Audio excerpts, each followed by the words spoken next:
Hello there, team. Congratulations on your journey in this real estate business. My name is Jimmy Williams. For those of you who do not know who I am, most of you who see this are going to be the ones that probably follow me on Facebook or YouTube or somewhere else online. And you've been following me for quite a while, and you've made that big step. Again, congratulations on starting your journey in real estate. And I'm here to mentor you and walk you through the steps on how to get from A to Z. B, C, D, and E, and F, all those come before Z. So remember one thing, it's a marathon, it's not a sprint, but kudos to you for taking the first step. Guys, I'm super excited for, you taking the time to investigate and to find out what can you do to create generational wealth, to lay a foundation for yourself and for your family, to do great things, to dare to go where people in your family would never go. And that is, seeking out the secrets and the things about real estate that most people never get to learn. They don't take the time to learn. And it's not that it's not attainable. It just takes a person with a willing mind and a plan of action, backed with a plan of purpose to move forward and execute, because execution is key. Longevity is key, and to never, ever, ever give up on your dream is the main thing you need to focus on. And most people, I would say 98 to 99% of the people on the planet won't do that. And you've taken that first step. So with that being said, I'm going to get right into the first module. Keep in mind, guys, there are several modules that come in this series. And some of you who are in the paid group, some of you, depending on what level you're at, you'll be able to get one module per month. And then some of you can pay for the entire package and get all of the modules for the entire year if you don't want the one-on-one sit-down training with me. But these modules are for you, for your liking, so you can take them, replay them over and over again, listen to them until you get them in your spirit and your mind. Pause when you need to, reverse, rewind, do whatever you need to do to get this thing inside of you, in your psyche, in your mindset, until it becomes your modus operandi. And then when I say that, I mean your method of doing things, your methodology becomes consistent, and you never waver from that. So you do whatever you have to do to get it. That's my point. So this is module number 1, and this is one of the most important modules, guys. I did it before, but I'm redoing it again for the sake of some of them that didn't get all the content that they thought they should get, and I felt that you guys should get more, because it's a lot to learn if you don't know much about multifamily properties and how they work, how to buy and sell them. I talk about how to wholesale them, most importantly, so you can make the fast cash quicker than you buying and holding. And there's other methods that's longer that you can make more money with them. But the quickest method is finding a buyer, connecting a buyer to a seller, and you make that huge commission. But I go through several facets of multifamily that I think you should know when you're starting this journey, okay? So some of the things I'm going to cover today is I'm going to cover the rules of the game, number 1. Number 2, I'm going to cover where to get good off-market deals. Number 3, where to find buyers, what to look for in a potential deal. Number 5, what docs are involved, documentation. And number 6, working with brokers, okay? So let's get right into this. Number 1, the rules of the game. Just like basketball, just like football or soccer or anything, or golf or whatever sport it is that's out there, or any type of game where there are rules, real estate works the same way. It has its own set of rules, and you have to live by those rules. And if you break those rules, there are consequences, okay? So one of the things you need to be aware of is there's a right way to do real estate and there's a wrong way. There's do's and don'ts I'm going to cover. I'm going to talk more about what's legal and what's not legal, And so you don't want to go into a contract illegally, no matter how big the deal is, if it's $1,000 deal or if it's a $10 million deal. One mistake on a contract that you didn't see can cost you millions. It can cause you can go to jail. I've seen people lose their whole career because they jumped into a business deal with a real estate investor, or they signed a contract with a broker or something. They didn't know what they were getting into, and there were consequences way too late. And that's what we want to help you guys avoid. So that's the first thing I always talk about. Sure, we want to make $1 million on a deal. Of course we do. That's the good side of it. But the bad side is if it's not done the right way, the consequences can be lifelong. And I want to help you to avoid those things. And C, I have someone that I work with. Her name is Victoria Broussard. She's an attorney, and she's been helping me quite a bit with all of my other students and the people, that are in my group, my Facebook group. She can help and give good, wise counsel to all of our students nationwide. So she's actually able to help us in all 50 states. And what I'm going to do for the sake of time, those of you who are watching this, when you log into the back office, you'll see her information, how you can contact her. I'll leave her Facebook information there as well. You'll have her number. You'll see the type of law that she does, and you can contact her directly. Now, she's not pro bono, but she will. She's very, very, she's the kind of person you really want to work with when it comes to, before you sign any kind of documents that you don't understand, when it comes to the, non-circumvent agreement, joint venture agreements, all types of contracts that you're not sure on. You want to contact Victoria and have her go over those with you. But let's just start with the do's and don'ts, okay? Now, a lot of this stuff I'm not gonna go into detail too much, but if you, again, make sure you stop and pause if I say something that you don't fully get and don't understand, and we'll take it from there. Just rewind it and go over and over again, because everything I didn't write down word for word. And I did that for the purpose of my students and my colleagues, so you guys can really listen and hone in everything and take your own notes so you can master this thing called multifamily, okay? So in multifamily, do's and don'ts. One of the first things I tell people, never, ever, ever go into a deal. If it's multifamily, I would say hotels or, not just hotels, but apartment complexes, portfolios, anything that has potential to make you a ton of money, on a massive deal. I would say over $1 million or more.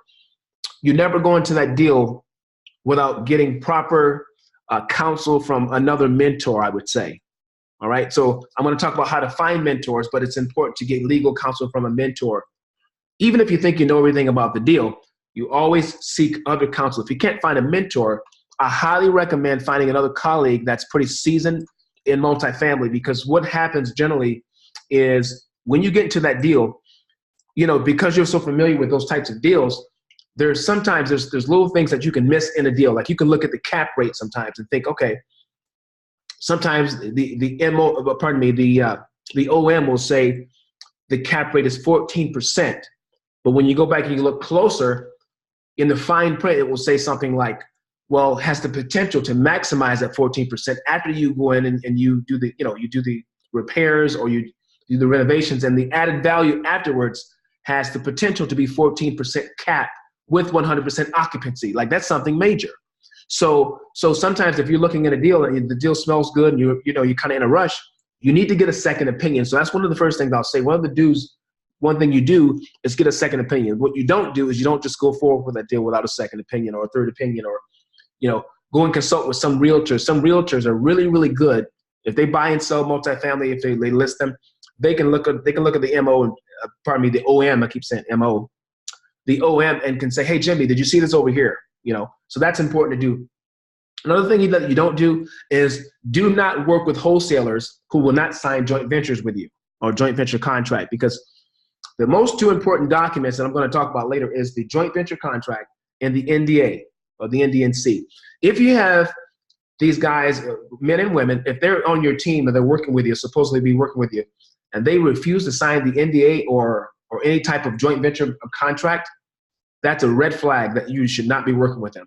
Because what can happen is you can get in too deep with these guys. You can go out, you can find a buyer for a property. It can be $100 million property, doesn't matter, or 10 million. And you bring it to one of the wholesalers who says, I have direct access to the seller. Whether it's true or not, it's not the most important thing right now. The most important thing is that you sign an agreement with that wholesaler saying, hey, listen, if I bring you the buyer, you're not going to circumvent me and cut me out of the deal. And we agree that when that 3% is paid by the buyer at closing, this funds are going to be dispersed evenly, or it's going to be they have to give you a fair shake on paper. You can't do business with a handshake anymore. You can't do that. So again, don't do business with wholesalers or realtors that refuse to go sign a contract with you that they want to work with you legally in business on paper through the form of a joint venture contract and an NDA. All right. The other thing I said was do not just go into a deal without getting a second opinion from another colleague or mentor. All right. Now, again, and I want to keep moving here because we have 20 minutes left here. But if you look here, Victoria Broussard, as I said before, she's one of the premier attorneys that I think, when you go, everything I'm talking about now, she can rehash these things to you and give you a stern warning on what you should and shouldn't do. She'll tell you what's legal in certain states because remember, the laws are different depending on the area that you're in. Like the laws in Florida for multifamily property can be totally different than what it is for Georgia or let's say Alabama or Kentucky or New York City. So you want to seek that legal counsel. Again, that's going to be in my back office, or if you guys need me to email it to you, if you've seen this, then you can email me and I'll get it over to you. But you really want to contact her, okay? So those are the basic rules of the game I would recommend. The things that with multifamily, those are the basics that I would follow. Those are the do's and don'ts I would follow. And you can make a ton of money with this business if you just follow what I just said. Number 2, where to get off-market deals, all right? The best place to get off-market deals, and I found this to be true, is through mentors. If you don't have a mentor, that's a totally different story. You got to find other avenues to do it. But I found ways to really, really, really scale my business, and I've learned how to. I've networked. And it took me a while to do it. It wasn't an overnight thing. It took me a while to find, a couple of mentors because I always recommend 5 to 10 if possible. 5, 6, 7, 8, 9, 10. Believe it or not, the more mentors that are really seasoned in your life that you can have access to, the better. Never just rely on one person or one mentor, because if they're busy, they're always, if they're swamped and then you can't get access to them, then that's going to be a problem for you. But mentors are the best way to get in my experience, mentors have helped me with the learning curve. They've gotten good deals in my hand. All right. So, and again, same rule applies to them. You want to get, if it's a good mentor who's honest, they will sign a joint venture with you, so you guys can work together. That's the benefit of having a mentor. They're willing to take their time and work with you, and you guys make money together. All right. Some of the best off-market deals I found, property, multifamily, and single family, has come through mentors, and I have them in different parts of the country. Just for an example, one of my mentors gave me this. This was a while ago. He sent me this, and he sent me these monthly. This is an old REO list, and as you can see here, it's all the states. See, every single state you can imagine. All 50 states are on here. There's properties for all these states. All right. As you can see, it's a pretty long list. And, it took me a while to build this relationship with him. But when I did that, I had access to things that most people can never have access to. All right. Now, in the power of having an REO list, believe it or not, you can get properties dirt cheap. Sometimes these properties have something wrong with them. May have a lien on the property, could need major work. But a lot of them, you just basically buy the property, resell it to someone else. You could do a double closing, or you can do, because double closings are pretty popular now. And I have a company that does it in all 50 states. But these are good to fix and flip if you want, or you can assign them to someone else once you take possession of the property. All right. Or taking possession of the property would be a double closing. But when you assign when you get these properties under contract, you can assign them to another wholesaler. They're good. And I was into this a few months ago, and before I really got really serious into multifamily, but the same rule applies. I got multifamily property lists just like this one, but this is a single family. But just take this for instance. You have a property here, it's vacant. It's $32,000. If you see $32,935. Can you imagine putting that property under contract, pardon me, and then turn around flipping it or assigning it to someone else for $50,000? And the good thing about these kind of deals is, when you build that relationship with your mentor, those deals come to you. You have their information, you have the rapport with them, and they send it to you. And then in the end, whenever the money's made, you guys can work out a joint venture where you split the profits. All right. But that's one of the best places to get off-market deals. Another good place to get them is, I'm going to go into this in another module, but it's offline advertising. Okay. Offline advertising. One of the things you can do is put your ad in newspapers. I do a complete study and a teaching on this, but I'm not going to do it today, but I'll just give you guys a little clue. If you look here, here are two of the top newspaper companies if you want to put your ad in newspaper. that's online right now that you can go to and call them, contact them, call them, and they can place your ad all over the country. But one of them is called nationwideadvertising.com. Again, that's nationwideadvertising.com. Another one is called advertisingresults.com. They're very, very good. You go in there, you can go in there and place an ad in a city, and depending on what whoever you're trying to reach, look at this. For $749, you can put an ad and it reaches 9.9 million people. Now, if you're doing local stuff, smaller ads and stuff like that, hey, look at this. Let's look at this really quick. For $35, you can put an ad and reach nearly 80,000 people in Missouri. 82,000 people in Florida. $38. Dothan, Alabama, 26,000 people, $18. Colorado, 21,000, $17. And you can do this all day long. And I teach this whole method when I do a module. I'm talking about advertising and marketing and those things and how to build a landing page and all that. But just so you can see, it's very, very possible, guys. Again, advertisingresults.com. You can get, cheap, inexpensive offline advertising. You just put a little ad in there and what you say is, it's your content. You basically say, I'm looking for a buyer or I'm looking for a mentor. It all depends on what you're looking to do. But I wanted to show you guys that. So again, nationwideadvertising.com, advertisingresults.com. All right. And stick a pin there. There'll be more modules where I'm going to talk more about that. And you'll be able to see that. But yeah, that's what you would do. That's what we call offline advertising. Okay. Online advertising, if you want to go, looking for good deals, what you would do is you would go to certain websites. And again, Google is going to be your best friend. All right. Google's going to be your best friend. This is a calculator here. If you're looking for a mentor, you would go here, type in real estate mentor. And as you can see, several come up here. Several ways to find mentors come up. Finding a mentor. Look at this. Okay. Again, Google is your best friend. All right. All right. Let's take a look at this. Okay. Buyers and sellers of real estate property. So if you're looking for property, looking for deals, off-market deals, you would go to certain websites that can show you that can allow you to come in and pay a subscription and be a part of that particular company or that website. And guess what? You can find good off-market deals. If you're a buyer, same rule applies. If you're looking for good, if you're looking to buy, you can find off-market deals. If you are a seller, you can find buyers as well. You can go in there and sell your property, okay? And so I typed this in. This is what came up. And there's several here, but for time's sake, let's look at the first one. Cash real estate buyer. Look at this. We click on that. And check this out. There's a guy right here. See, this is what I'm talking about, guys, okay? The website, here's one website here, gwgproperties.com, all right? Get a fair cash offer for your house today. And this is for single family, but the same rules apply for multifamily. You can find multifamily the same exact way. All right. This guy here, his little short video here, he's talking about what he does. If you're watching this video, then it's safe to say I know something about. I'm not going to leave that on for time's sake, but let's go back here again. Let's see. Real estate mentor. That's not what we're looking for. Let's see.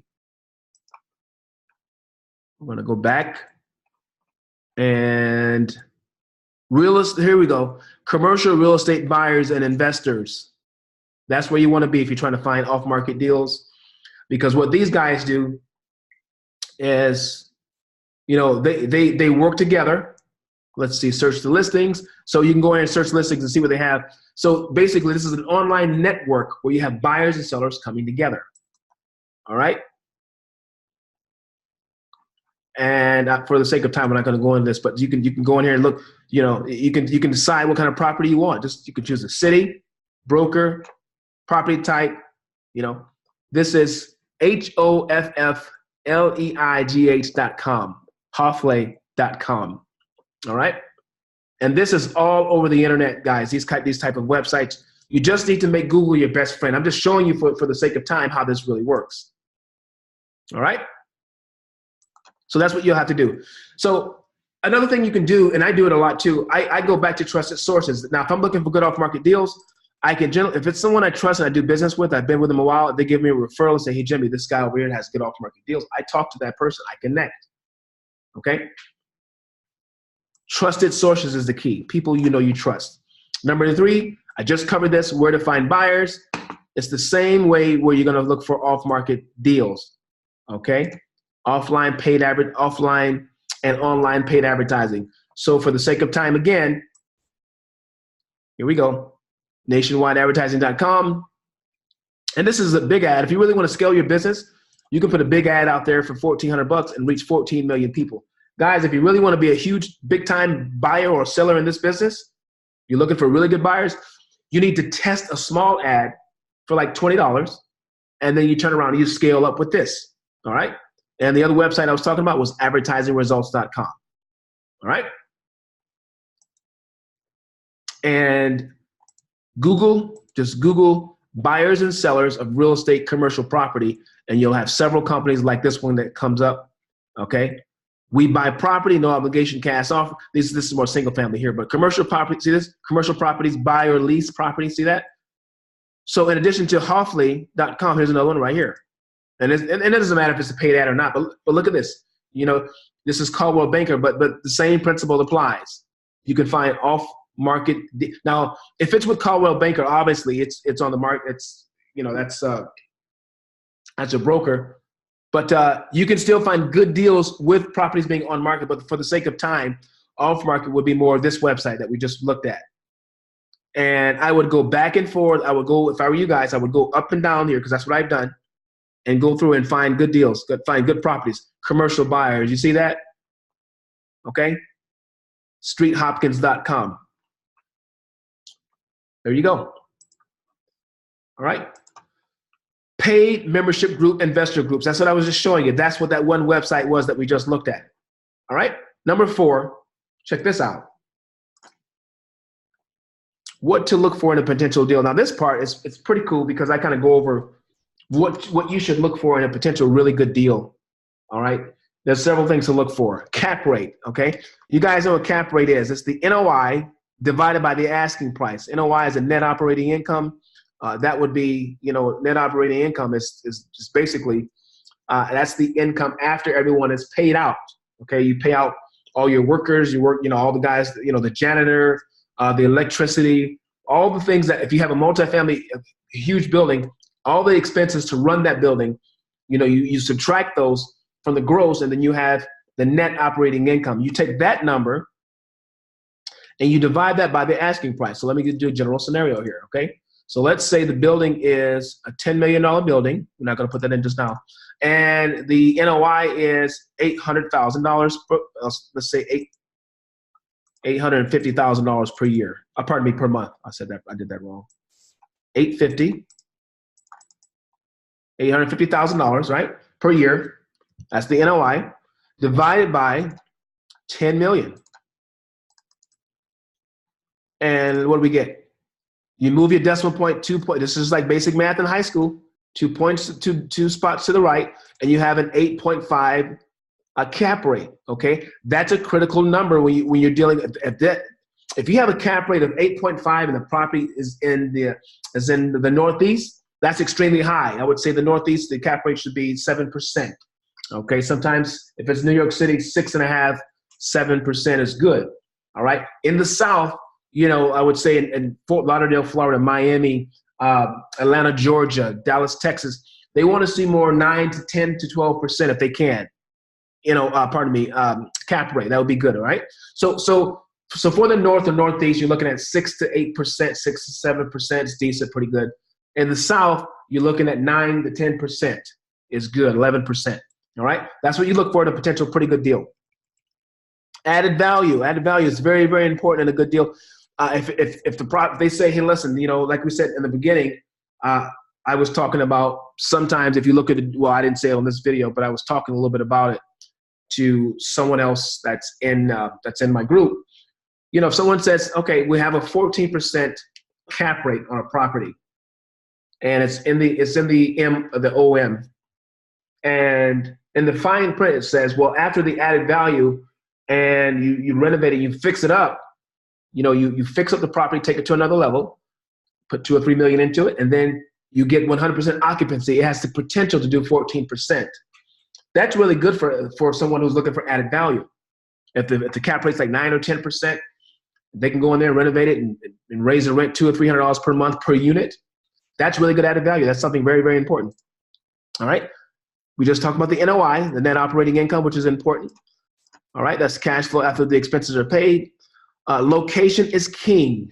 A lot of people don't believe this, but I believe this. I've seen it a lot in in my studying and putting properties under contract, watching the attitude of the seller and then the attitude of the buyer.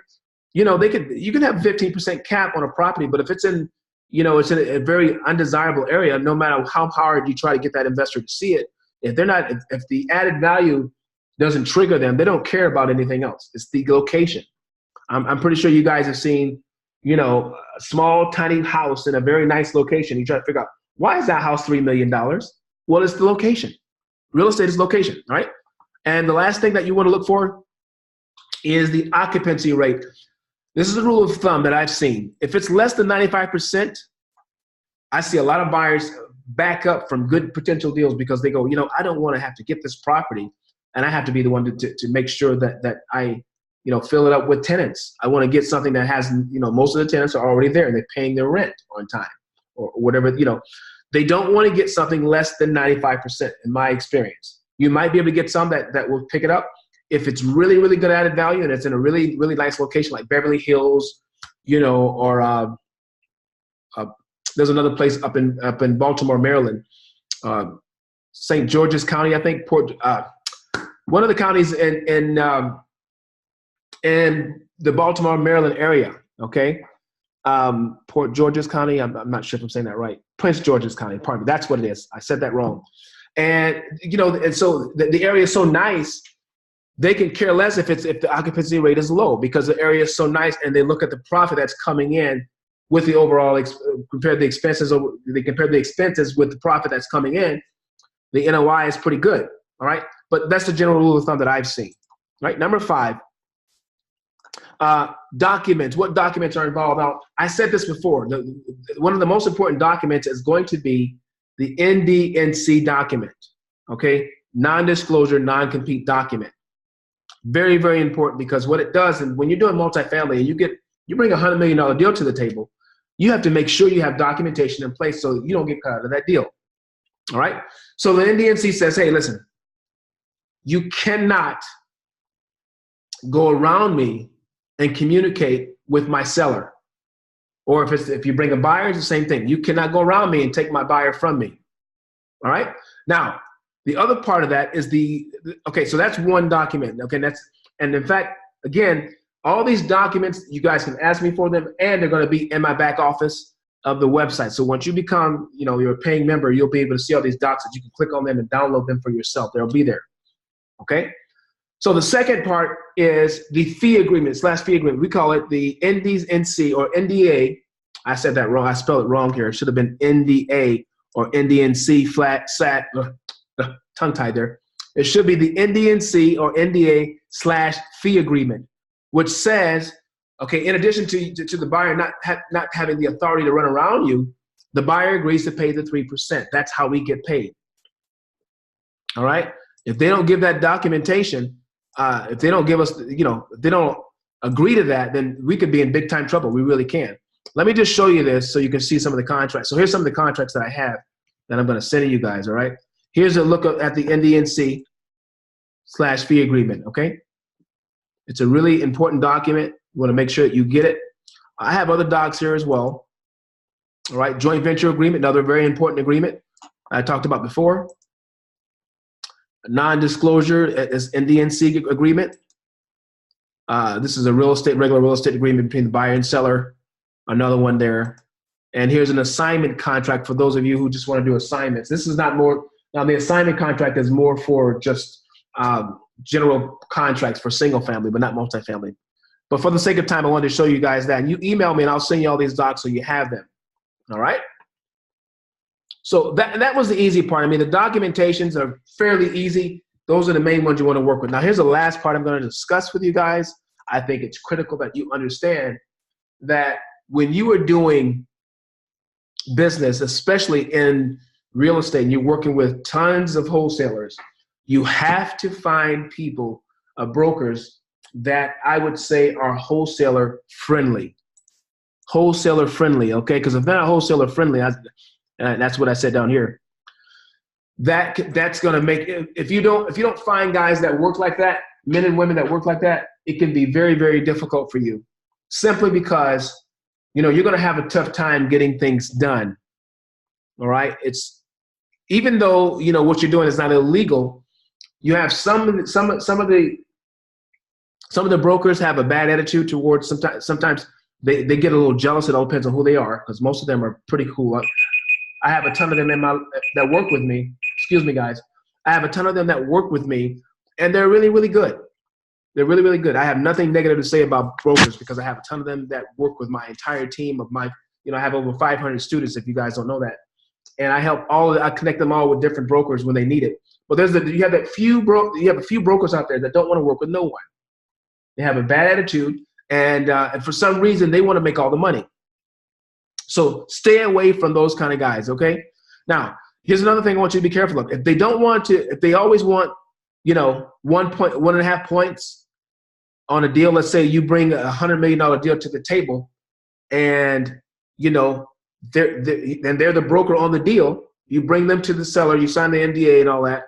You bring the seller on board, you get a $100 million deal, it can be that or higher. And they say, hey, listen, I'm not going to split the 3 points with everyone. They'll say something like that, generally.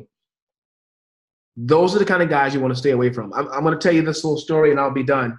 But I had a situation recently where we brought a huge deal to the table. It was $400 million. It was a huge deal. It was a deal in New York City. It was for the Paramount Hotel, I think it was. And, we had been working hard on the deal. And my partner came to me. He said, listen, and this particular deal had more than 2 or 3 people on it. I think it had like 5 people total on it. So it was starting to be a daisy chain, but we figured out a way to try to bring everybody together, and we were going to put everybody on one LLC and work as a conglomerate, and just have the brokers on the end, and everyone in the middle will be on one LLC. So it'd be 3 people. It'd be the broker on the buyer side, broker on the seller side, and then everybody else is in the middle will be one conglomerate. So there'll be 3 entities on that deal. So we got the deal together. We brought in, on the buyer side, we reached out to someone who knew a broker, and we found the buyer. The buyer had this broker, and then the seller had a broker as well.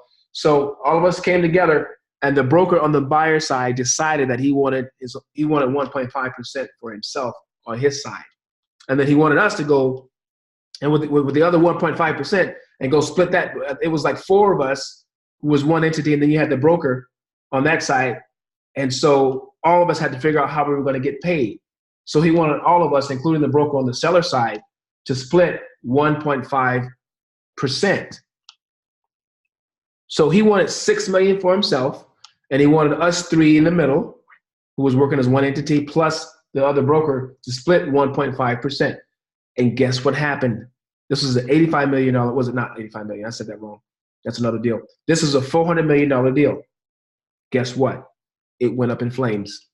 The broker refused to kind of work with us. He refused to back down. He said, man, I did all the work. Now, he didn't do all the work because he didn't find the buyer. He was the broker of the buyer, but I actually connected him to the seller. So I was the mediating person, but for some reason, he didn't seem to care too much about that, or my team. So that deal went up in smoke. Nobody was budging. The broker from the seller side, hey, who said to me, he said, who does this guy think he is over here? I said, well, he doesn't want to split the deal. And so you got to find brokers that are humble, that are willing to make money with you, that are not so stubborn, that will work with these guys to bring good off-market deals to the table, and we'll let the buyer pay the 3% and back out of the way and let the deal take its course. But that wasn't the case in this situation with me. I'm just telling you guys that because it can be really, really ugly. I've seen a lot of deals go up in smoke because of egos, and it mostly comes from, sometimes you have the wholesaler who thinks they know everything, but mostly, in my experience, it's been the broker. The broker is the one that felt like they should get paid more. They can care less about the wholesalers, and sometimes they don't want the wholesalers making that kind of money. Let's be honest. But this is a business, and as long as you do things the right way, you do it through your LLC, you're not doing anything illegal. So with that being said, this module is done, and I think I covered pretty much everything I wanted to cover in this module. And I have a ton more information, a ton of content left for you guys, all right? I want you guys to stay steadfast at it, stay unmovable, and always be abounding in the real estate game. Learn what you can as fast as you can. Stay away from negative people and let nobody tell you what you cannot do in this business. All right? Go back to this. Go back over these, what I just said to you over and over again. Look at all the videos. Get it in your spirit until it becomes second nature. Keep pushing at it, and I'll see you all at the top. Bye-bye.